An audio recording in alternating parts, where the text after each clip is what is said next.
नमस्कार दोस्तों, मनो शॉर्टहैंड क्लासेस में आपका स्वागत है। यहाँ आपको मिलता है 110 शब्द प्रति मिनट डिक्टेशन। डिक्टेशन शुरू होगी 3 सेकंड बाद। सभापति महोदय, अब मैं आर्थिक मामलों पर आना चाहता हूँ। मैं अधिक समय नहीं लूँगा। इस बात को सभी स्वीकार करेंगे कि तीव्र गति से आर्थिक प्रगति हो, इसका प्रबंध किया जाना चाहिए। इसके लिए ऐसा वातावरण बनाने की आवश्यकता है कि जिससे उत्पादन बढ़ सके, वितरण में समानता आ सके और उपभोग में संयम से काम लिया जा सके।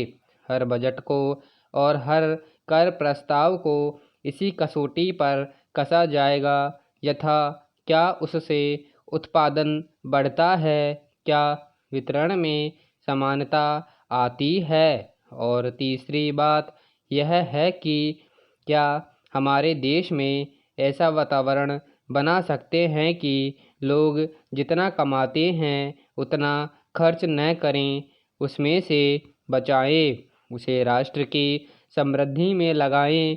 अगर इस कसौटी पर सरकार की आर्थिक नीतियाँ कसी जाएं तो मुझे लगता है कि उनमें पर्याप्त सुधार की गुंजाइश है। मैं वित्त मंत्री की कठिनाई को समझ सकता हूँ। विकास की आवश्यकता अधिक धन की मांग करती है। राज्य सरकारें अधिक कर लगाने के लिए तैयार नहीं हैं। वे केंद्र से कर्जा लेकर अपना काम चलाना चाहती है। वहाँ कोई वित्तीय अनुशासन नहीं है। यह सारा बोझा केंद्र को उठाना पड़ेगा और केंद्रीय सरकार कठिनाई में पड़ेगी। इसलिए मैं समझता और सुझाव को दोहराना चाहता हूँ कि राज्यों को इस संबंध में निर्देश दिया जाना चाहिए। संविधान के अंतर्गत केंद्र इन राज्यों को निर्देश दे सकता है कि वह अपने साधनों के अंतर्गत अपने खर्च को चलाए। केंद्र के खर्च पर निर्भर नहीं रहना चाहिए। विशेष परिस्थितियों में कर्जा दिया जा सकता है, लेकिन कर्जा लेकर अपना काम चलाना यह उनका स्वभाव नहीं बनना चाहिए। अपवाद रूप में कर्जा लेकर वह किसी विशेष परिस्थिति का सामना करने के लिए प्रस्तुत हो तो उसका विरोध नहीं किया जा सकता। दूसरी बात यह है कि देश में सादगी और संपत्ति को उड़ाने के बजाय इसे उत्पादक कार्यों में लगाने का वातावरण बनना चाहिए। मैं नहीं जानता वित्त मंत्री महोदय इससे कहाँ तक सहमत होंगे। समाजवाद की चर्चा बहुत होगी। लोगों का समाजवाद की ओर देखने का दृष्टिकोण विकृत हो गया है। लोग हमें क्या मिलता है इस ओर ज़्यादा ध्यान देते हैं, हम कितना खर्च करते हैं इस ओर ध्यान नहीं देते। समाजवाद बिना संपत्ति की अभिवृद्धि किए और बिना उसके समान वितरण के नहीं आ सकता। हमारा देश कृषि प्रधान देश है। सभापति महोदय, खेती के बाद उद्योग हमारे देश के आर्थिक जीवन में बड़ा प्रमुख और महत्वपूर्ण स्थान है। स्वतंत्रता के बाद देश में बड़े बड़े मौलिक उद्योग धंधे खड़े किए गए हैं, जिनकी बहुत आवश्यकता थी।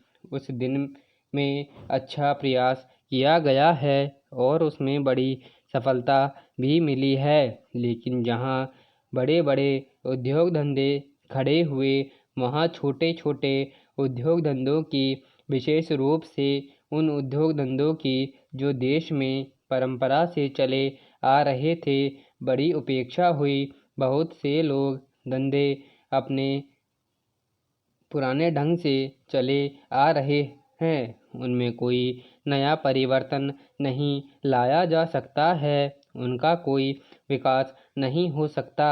देश की स्थिति को देखते हुए विशेष रूप से ग्रामीण क्षेत्रों में कौन से नए उद्योग धंधे खड़े किए जा सकते हैं, इस बारे में कोई अनुसंधान नहीं किया गया है और खादी और ग्रामोद्योग स्थापित किया गया और उसमें खादी और कुछ ग्रामीण उद्योग धंधों को लिया, लेकिन उसकी भी कुछ सीमाएं हैं।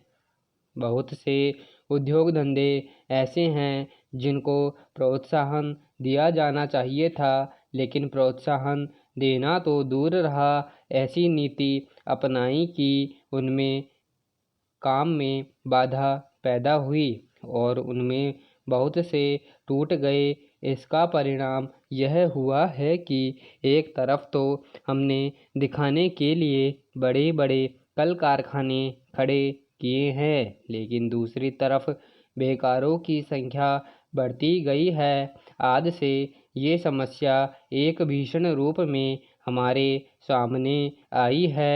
यदि हम छोटे छोटे उद्योग धंधे को, विशेष रूप से कृषि से संबंधित उद्योग धंधों को बड़े बड़े शहरों में नहीं, दूर दूर ग्रामीण क्षेत्रों में नहीं फैलाते हैं तो इसके दो दुष्परिणाम होंगे। एक तो उद्योगों का केंद्रीकरण होगा, दूसरे शहरों की जनसंख्या बढ़ेगी, जिससे अनेक जटिल समस्याएं पैदा होंगी।